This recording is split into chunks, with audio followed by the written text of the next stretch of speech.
नमस्कार बच्चों, कैसे हैं। एक बार फिर से यूसीआई कराला लाइव पर आप लोगों का स्वागत है। बच्चों, आज की ये जो वीडियो बनाई जा रही है, इस वीडियो में हम लोग एक बहुत ही जबरदस्त नए कानून की बात करने वाले हैं, जो कल यानी कि 11 मार्च 2024 को पूरे भारत में लागू कर दिया गया है।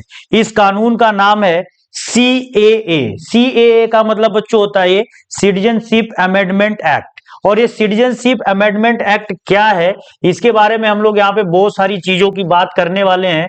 आखिर इस कानून से किसको फायदा होगा, किसको नुकसान होगा, या ये कानून हमारे देश के लिए आगे चलकर कितना फायदेमंद होने वाला है, सारे पहलुओं की बात यहाँ पे की जाएगी। तो सबसे पहले तो आप ये जान लो कि भारत में जो नागरिकता का प्रावधान है बच्चों, यहाँ पे कभी भी अगर आपसे पूछे कि नागरिकता हमारे यहाँ कैसी है, तो नागरिकता हमारे यहाँ एकल नागरिकता है, सिंगल सिटीजनशिप यहाँ पे चलता है। और सिंगल सिटीजनशिप के जितने भी प्रोविजंस हैं, हमने अपने संविधान के, जो हमारा संविधान है, इस संविधान के भाग 2 में बच्चों याद रखिएगा, संविधान का पार्ट 2, और इसमें आर्टिकल 5 से लेकर 11 के बीच हम लोग लिखे हुए हैं।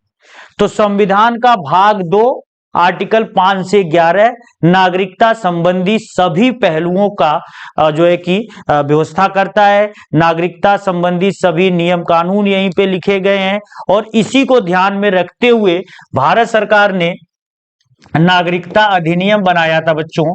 और ये जो नागरिकता अधिनियम या नागरिकता एक्ट है, इसको 1955 में बनाया गया था, जो अभी हमारे देश में लागू था। तो नागरिकता अधिनियम 1955 संसद के द्वारा बनाया हुआ एक कानून था नागरिकता से संबंधित, और ये पूरे देश में 1955 से लागू करके चलाया जा रहा था। वर्तमान सरकार से पहले भी सरकारें कोशिश कर रही थी कि इस नागरिकता संबंधी जो कानून है, इसमें कुछ संशोधन किया जाए, और इसी के मद्देनजर हम लोगों ने क्या किया कि नागरिकता में संशोधन करने के लिए नागरिकता संशोधन अधिनियम ये लेकर आए। नागरिकता संशोधन अधिनियम जो है, इसको सिटीजनशिप अमेंडमेंट एक्ट बोलते हैं। और ये जो कानून बच्चों हमारे देश में आया, ये 2019 में आया। तो ये जो सीएए कानून है, ये 2019 में आया था। इसको लोकसभा और राज्यसभा दोनों से दिसंबर 2019 में पास किया गया था, और फाइनली याद रखिएगा 12 दिसंबर 2019 को हमारे राष्ट्रपति महोदय इस पर साइन करते हैं। और जैसे ही इस नागरिकता संशोधन जो ये सिटीजनशिप अमेंडमेंट बिल है, इस पर जैसे ही राष्ट्रपति साइन करते हैं, यह बिल अधिनियम बन जाता है। और अब भारत में ये बात तेजी से होना शुरू होती है कि अब इस एक्ट को लागू कर दिया जाए, और इस दिशा में भारत सरकार कदम भी उठाती है। 20 जनवरी 2020 को इसको लागू भी कर दिया जाता है। लेकिन इसका व्यापक विरोध होता है, खास रूप से यहाँ पे एनआरसी को लेकर नॉर्थन ईस्टर्न जो स्टेट है, लाइक वेस्ट बंगाल वगैरह, आसाम वगैरह, ये लोग काफी विरोध करते हैं, जिससे सरकार को इसको वापस लेना होता है। बार बार गृह मंत्रालय, भारत सरकार, ये सारे लोग मिलकर यहाँ पे जो है कि मीटिंग करते हैं। इसके कानून, ये जो नागरिकता संबंधी ये कानून है, इसके सभी प्रावधानों को बार बार संशोधित करने की कोशिश करते हैं, कैसे इसको लागू किया जाए। और इस पे आप लोगों को मजेदार बात बता रहा हूं बच्चों, 8 बार इस पे संशोधन किया गया कि इसको कैसे लागू किया जाए, और फाइनली कल यानी कि 11 मार्च को इसको देश में लागू कर दिया गया। अब इसके लागू होने से क्या फायदे होने वाले हैं, सबसे पहले तो आप ये जान लो, यह कानून जब हमारे देश में लागू हुआ है, तो ये कहीं ना कहीं बहुत सारे गैर मुस्लिम वर्गों को यहाँ पे फायदा होने वाला है। गैर मुस्लिम वर्ड मैं इसलिए यूज कर रहा हूं क्योंकि इस कानून से मुस्लिमों को फायदा नहीं होगा, इस कानून से गैर मुस्लिमों को फायदा होगा। और वो जो गैर मुस्लिम है, वो 6 धर्म वाले हैं। वो 6 धर्म कौन कौन से हैं, पहले उसकी बात आप समझ लेना। ये 6 धर्म आपका, number 1 Hindu, number 2 Parsi, number 3 Jain, number 4 Sikh, number 5 बौद्ध और नंबर 6 ईसाई। तो इन 6 धर्म के लोगों को फायदा होगा, मुस्लिमों को फायदा नहीं होगा। लेकिन आप यहां पे कंफ्यूज मत होना, क्योंकि ये जो धर्म के लोग आने वाले हैं पूरी दुनिया से आने वाले नहीं है जिनको फायदा होगा, ये सिर्फ और सिर्फ 3 देश के ही लोग होंगे। तो 3 देशों से संबंधित लोगों को यहां पे बच्चों फायदा होगा, याद रखिएगा। ये 3 देश कौन कौन से हैं?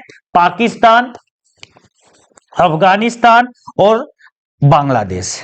अब आपको एक चीज ये पता होना चाहिए कि पाकिस्तान, अफगानिस्तान, बांग्लादेश जब तीनों मुस्लिम देश हैं, इनको इनकी ऑफिशियल रिलीजन मुस्लिम है, तो यहां से किसी मुस्लिम को आने की जरूरत है ही नहीं। पहली चीज, चाहे पाकिस्तान हो, बांग्लादेश हो या फिर अफगानिस्तान हो, जब ये मुस्लिम कंट्री है, ये धर्म के नाम पे बने ही है, तो मुस्लिम यहां पे अपने आप को सुरक्षित महसूस करें और यहां के मुस्लिम वहीं पे रहें।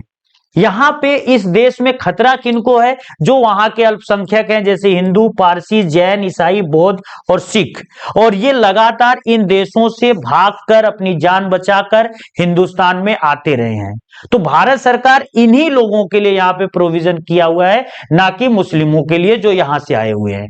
क्योंकि भारत सरकार का सबसे बड़ा तर्क यही है कि भाई मैं सारी दुनिया के हिंदू, पारसी, जैन, सिख, ईसाई, बौद्ध को यहां नागरिकता देने की बात नहीं कर रहा हूं, मैं पर्टिकुलर अपने 3 पड़ोसी देशों से आए हुए इन लोगों की बात कर रहा हूं। और ये जो हमारे 3 पड़ोसी देश हैं, पाकिस्तान, अफगानिस्तान और बांग्लादेश, ये तीनों मुस्लिम कंट्रीज हैं। तो यहां से आए हुए मुस्लिमों को यहां नागरिकता नहीं मिलेगी, बल्कि आप हिंदू, मुस्लिम, हिंदू, पारसी, जैन, ईसाई, बौद्ध और सिख को यहां पर मिलने वाली नागरिकता। तो ये आप कानून अच्छे से समझ लेना कि इस कानून से इन 6 धर्म के लोगों को फायदा होगा, सीधे इनको नागरिकता मिलेगी जो इन 3 देशों से आए हुए हैं।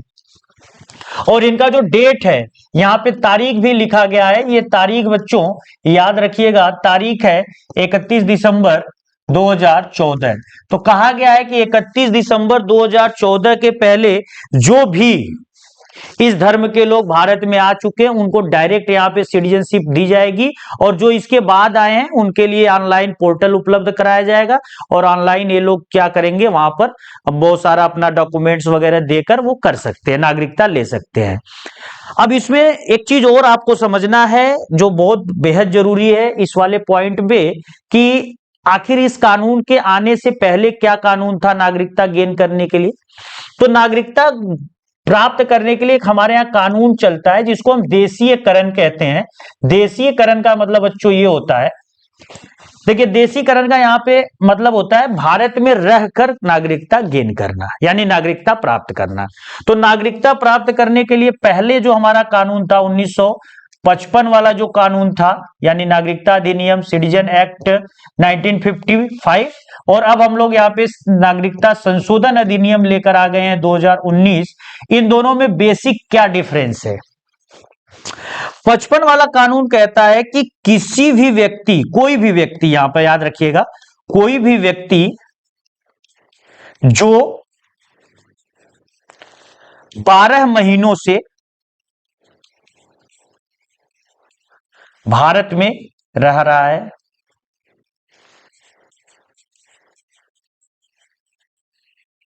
वह यहां पर नागरिकता के लिए अप्लाई कर सकता है। 12 महीने से कम आपको लगातार 12 महीने से इंडिया में यहां रहना है। ये कानून भी सेम प्रोसीजर फॉलो करता है। ये भी कह रहा है कि आपको 12 महीने से लगातार इंडिया में रहना है। नया वाला कानून भी कहता है कि 12 महीने से लगातार इंडिया में रहना है। लेकिन यहाँ का जो दूसरा शर्त है ये बहुत महत्वपूर्ण है। यहां पर यह बात हो रही है कि आप 12 महीने से लगातार रह तो रहे हो, लेकिन एक चीज आप याद रखना कि पिछले 14 वर्षों में से 11 वर्ष आपको इंडिया में बिताना है। तो 11 वर्ष आपको कहां पे रहना है? तो आप ये देख लो, पिछले 14 वर्षों में से 11 वर्ष आप इंडिया में बिताओगे। दूसरी कंडीशन, फिलहाल पिछले 12 महीने से लगातार इंडिया में रह रहे हो, तो आप नागरिकता के लिए अप्लाई कर दो, आपको नागरिकता मिल जाएगी। कानून जो नया आया है, नया कानून पहली कंडीशन वही रख रहा है, लेकिन दूसरी कंडीशन में उसने थोड़ा सा रिलैक्सेशन कर दिया है और दूसरे कंडीशन में वो कह रहा है कि यहां पर ये जो 14 वर्षों में से हम 11 वर्ष की बात कर रहे हैं, ये बात नहीं होगी, यहां पे मात्र 6 वर्ष की बात होगी। तो मेन रिलैक्सेशन यहां पर बच्चों मिल रहा है बौद्धों को, जैनों को, या पारसियों को, सिखों को, हिंदुओं को, इनको, ईसाइयों को, यही है कि आप लगातार पिछले 6 साल, 14 साल में से, इस 14 साल में से अगर आप 6 साल भी भारत में रहे हो तो आपको नागरिकता मिलेगी, लेकिन एक कंडीशन ये है कि पिछले 12 महीने से आप भारत में रह रहे हो। तो दोनों कानून आप अच्छे से समझ लेना, यही मेन यहां पे हम लोगों ने चेंजेस किए हैं। एक चीज और यहां पे समझाना है बच्चों आपको कि ये जो अधिनियम आया, ये अधिनियम क्या पूरे भारत में लागू होगा कि भारत का कुछ पर्टिकुलर एरिया इससे अछूता रहेगा, वहां पे हम इस कानून को नहीं लागू कर सकते? तो जी हां, बिल्कुल, भारत में अनुसूचित जनजाति जो क्षेत्र हैं, जितने भी भारत में राष्ट्रीय अनुसूचित जनजाति क्षेत्र हैं, यहां पर यह कानून नहीं लागू होगा, स्पेशली 4 राज्यों में। और जगह लागू होगा, लेकिन 4 राज्य की यहां पे बाकायदा गृह मंत्रालय बात कर रही है कि हम इन 4 राज्यों में इसको लागू नहीं होने देंगे। और वो राज्य कौन कौन से हैं? असम, मेघालय, मिजोरम और त्रिपुरा। तो बच्चों आप एक चीज और याद रखिएगा कि त्रिपुरा, असम, मेघालय और मिजोरम के राष्ट्रीय अनुसूचित जनजाति क्षेत्र जो हमारे शेड्यूल 5 और 6 के अधीन आप लिखे गए हैं, आप इन क्षेत्रों में इस कानून को नहीं लागू करोगे। यानी कि अगर बांग्लादेश का कोई हिंदू आकर असम के इस जनजाति क्षेत्र में, तो उसको नागरिकता नहीं मिलेगी। पाकिस्तान का कोई सिख आकर अगर मिजोरम के जनजाति क्षेत्र में, तो उसको नागरिकता नहीं मिलेगी। इन क्षेत्रों को छोड़कर वो इंडिया के किसी भी कोने में रहेगा, उसको नागरिकता यहां पे मिलेगी, बशर्ते वो इन 3 देशों से आना चाहिए। वो 3 देश हैं हमारे पास, बांग्लादेश, पाकिस्तान और अफगानिस्तान। और वो जो व्यक्ति आएगा इन 3 देशों से, वो सिर्फ और सिर्फ 6 धर्म से संबंधित होना चाहिए या 6 समुदाय से होना चाहिए, मुस्लिम नहीं होना चाहिए। यहां पे मुस्लिमों को नागरिकता नहीं मिलेगी, क्योंकि इनका भारत सरकार का, मैं बार बार आपको रिवाइज करा रहा हूं, बार बार एक बात रिपीट कर रहा हूं कि पाकिस्तान, बांग्लादेश और अफगानिस्तान तीनों जब मुस्लिम देश ही हैं, तो वहां से मुस्लिमों को आने की क्या जरूरत है हिंदुस्तान में? और हम धर्मनिरपेक्ष देश है, तो हम इन लोगों को अपने यहां स्वागत कर रहे हैं कि चलो भाई, तुमको वहां खतरा है, तुम आ गए हो, अगर गलती से तुम्हें वहां दिक्कत थी, तुम इंडिया में आ गए हो, तो हम तुमको नागरिकता देंगे। और यहां पे सबसे बड़ी चीज जो मैं आपको एक और बताना चाह रहा हूं कि इस कानून से किसी भी व्यक्ति की नागरिकता नहीं जाएगी। फिलहाल आप ये कई लोगों को ये डर हो रहा है कि मुस्लिमों की नागरिकता चली जाएगी या पर्टिकुलर किसी धर्म की नागरिकता चली जाएगी। ऐसा कुछ नहीं होने वाला है, क्योंकि यह कानून सिर्फ और सिर्फ नागरिकता देने के लिए बना है, किसी भी हाल में यह नागरिकता को खत्म नहीं करेगा। भारत में जितने मुस्लिम हैं जो ऑलरेडी यहां के नागरिक हैं, उनको उनकी नागरिकता सुरक्षित रहेगी, उनको नागरिकता मिलेगी, लेकिन उन मुस्लिमों को नहीं मिलेगी जो पाकिस्तान, बांग्लादेश या अफगानिस्तान से हमारे यहां आकर अवैध रूप से रह रहे हैं।